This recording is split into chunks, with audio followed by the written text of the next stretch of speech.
So I thought I'd set up my room in a more futuristic way. This is the Creative Sound Blaster AE-9. This is a PCIe sound card made to go inside of your computer and provide you with the best sonic quality possible. This is actually the brain of the product, and it is the main product. This is the sound card, yet this is what most people know the AE-9 by.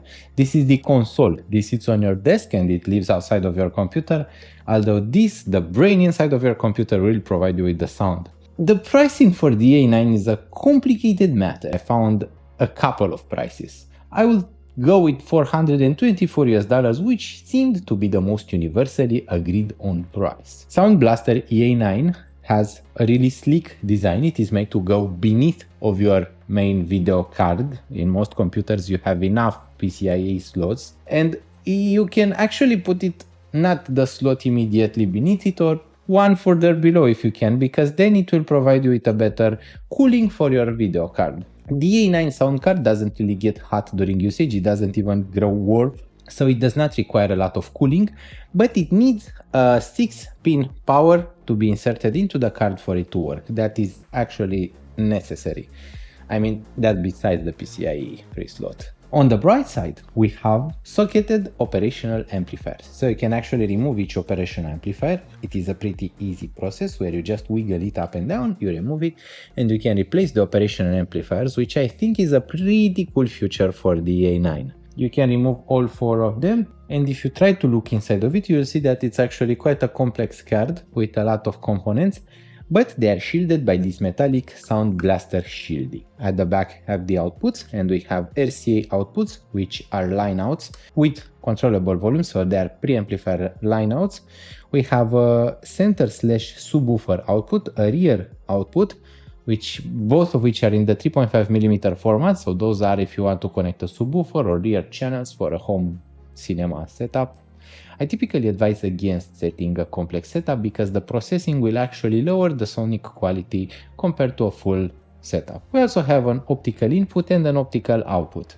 The optical input is a pretty nice feature, but the optical output always has a delay. So I was reviewing the EC Designs PowerDuck S6, and S6 always had some delay, and I started investigating on why. I contacted EC Designs and they told me that it should not have any kind of delay. So I thought to myself, maybe the optical interface is causing the delay, and that was the case. So AE-9 not good for the optical output because you have a delay and it's noticeable. It's about 100 milliseconds. You can't play games, you can't watch movies anymore. That delay is only present when using the AE-9 via the optical output. It's not present if you are using it to drive headphones or a larger system via the DAC output. So besides using it in the very specific optical output configuration, it's fine. It should be clean. Once you insert the sound card into your computer, you typically forget about it because you don't interact with it anymore, but you continue interacting with the console. The console connects to the sound card with what looks like a mini HDMI connector. It's an ACM link. I don't know, it looks like a mini HDMI to me. It is not a very common connector, so this was one of my main complaints with the sound card even when I wrote the full written review. The cable is a bit short for me because from my computer and how I have the setup made, you see that right there is the computer. You see? A lot of lights. So from my computer to my monitor and to my setup, I need more than the length of this. This is because the outputs in my computer, so eventually also the sound card, would be on the far end. So it is much further away from me than this. And this is actually quite long. It's 1 meter or even more, but it's still too short for my setups. When it comes to the actual console, it is pretty cool. It is made of plastic, but feels solid. It has those rubber feet which keep it in place on your desk. Also, it is quite hefty, so it feels substantial. At the back, it has auxiliary inputs in the RCA format, which are unique, very rare. And at the front, we have a microphone XLR input. The microphone input even has 48 volts phantom power. And if you ever had a good interface, then the Sound Blaster AE-9 is a great interface. It has an excellent sonic quality. The resolution is quite good, and also the background noise is very low. It is even at times comparable to my Zoom F6 interface. So excellent performance for the microphone input. It also has a mini microphone input in the 3.5mm format, which is not as useful because the 3.5mm format is typically, or small microphones which are not good in performance to begin with, so that one is not very useful. We do have two headphone outputs, one in the 6.3mm single-ended format and one in the 3.5mm single-ended format. So we've been spoiled by Creative X5. Sound Blaster X5 does have a balanced output. Sound Blaster AE-9 does not have a balanced output. Keep that in mind when purchasing them, because if you have balanced cables and you want to take full advantage of them, you'll need X5, not AE-9. There is an XBX button, there is a volume button on which you can press, and there is the EM or gain switch. That is important. I typically keep it on high, although on high it has quite a bit of a noise floor with EMs, so you should set it to IM or in-ear monitor if you don't want to have any kind of noise floor. When that gain level is set to IM, I could not hear much of a noise floor with most EMs. That includes Campfire Ara or Campfire Dorado or even Campfire Bonneville. They're typically more likely to reveal background noise, but also even other EMs like Sway Ear HEA Live 5, which is sensitive to the source noise. So no hissing, no background noise, very good sound, and at high you can drive some pretty hard to drive headphones, including HiFiMan Ananda Nano and HiFiMan Aria Organic. While AE-9 could drive HiFiMan HA1000 Special Edition, it isn't made for it. I would avoid driving the HA1000 series with the AE-9 because the sound doesn't have quite enough bass and quite enough strength. As this is a sound card made by Creative, and this is the sound card I'm talking about, not the console. The console is just a control console. I have to mention the software.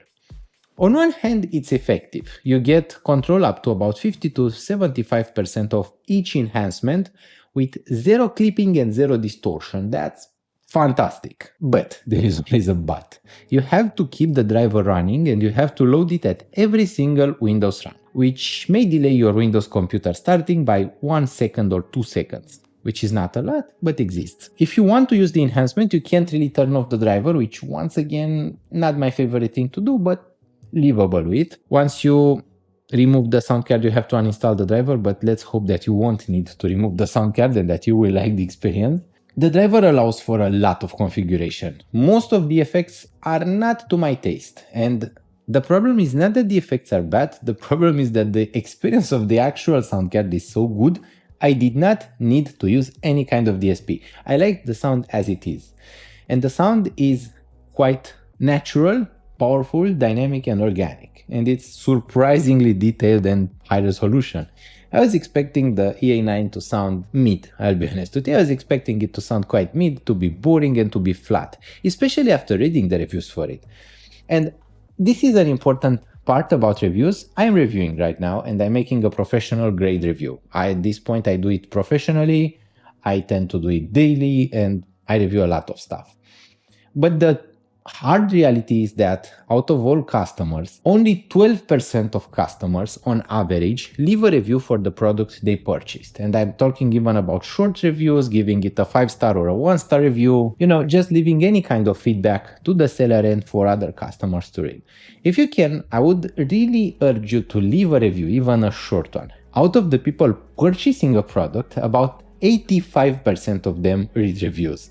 So it's a good idea for everyone to review, not necessarily to do this amount of effort, but to leave short written reviews on Amazon if possible, on AliExpress, because everyone wants to know if the shop is delivering the product, if the product satisfied you, and that it's important how much it satisfies you. If I purchase a lot of camera equipment, I typically just consume the professional reviews, to be honest. But if I read the professional review, I also check the product page on Amazon, on New. Typically, if the product has 4.5 stars on Amazon, it's a good sign. If the product doesn't have more than 3 stars on Amazon, it's a bad sign.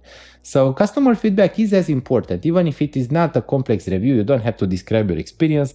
Just tell everyone I liked it or I did not like it or I returned it. Because then potential customers will be able to correlate what I am saying. For example, I like this sound card with the average customer experience. It's important that we know how we think. What matters to me is that you have fun, that you are having a good experience, and once again, that you will come back and watch my videos. For me, it's more important that you are having fun on the channel and that you find me relatable and honest than it is what you purchase. So on that note, the Sound Blaster sound card is what I consider to be excellent. but with some caveats. The main caveat is that I saw such horrible reviews for it, and I started investigating why. Most people that did not like it, especially professional reviewers, are comparing the AE-9 with standard interfaces. Like, let's say Audient Evo 4. I had the Audient Evo 4. Evo 4 has more microphone inputs. It has a more professional line output and pre-amplifier output for speakers. And for a studio setup, in theory, it would be better because more microphones, better line outputs, in theory, are both good things. The problem is that sonically, Audient Evo 4 sounded quite bad. So I gave up on the interface quite quickly. The sound was distorted at almost all volumes. It was not very detailed and it was not very crisp. The microphone inputs had a lot of noise. Like, I'm not even joking about this. Audient Evo 4 was noisy for my ears, and for my microphone it was terrible. Sometimes it's about quality versus quantity. Creative here provided an interface that has one of everything, like basically just one headphone output, one line output, one microphone input with phantom power, but they are all good. So if you are a single person who will likely use a single microphone, it's going to be better than purchasing a complex interface that will have more microphones if you don't use those. The DSP, I don't use the DSP at all. I like the sound as it is. And I have used the main console to drive headphones. This was my main usage scenario. Also, I have connected my microphone, but as you can see, I'm making videos far away from my computer, so it makes more sense for me to use the Zoom F6 than to use the Creative AE-9. The headphone output is great. It's not just good, it's great. It has such a good resolution, clarity, and detail. It can go quite high in volume without distorting. It has a good overall refinement and the sound tends to be quite natural. In fact, it sounds almost at the level where you would compare it to a good DAP or music player. Like, it is in line with what Hebe Air 4 offers, although with a slightly different tuning. The Creative AE-9 sounds a bit more natural, it sounds a bit less overpowered. Air 4 tends to sound quite overpowered, and also the sound tends to be a bit more natural on the Creative Sound Blaster AE-9. Hebe Air 4 sounds quite powerful, quite punchy, but it's not quite as natural. It's a bit too much force.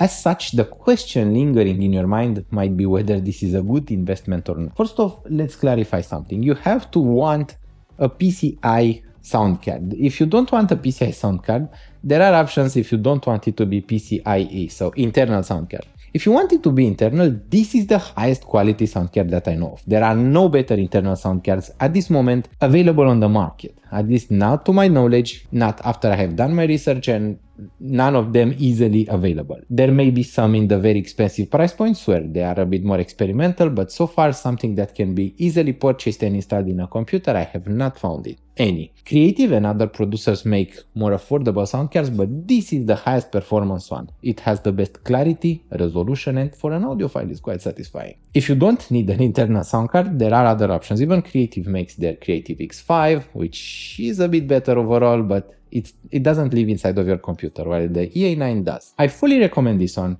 if you want to keep it inside of your computer and if you mainly will drive headphones and an active system with it.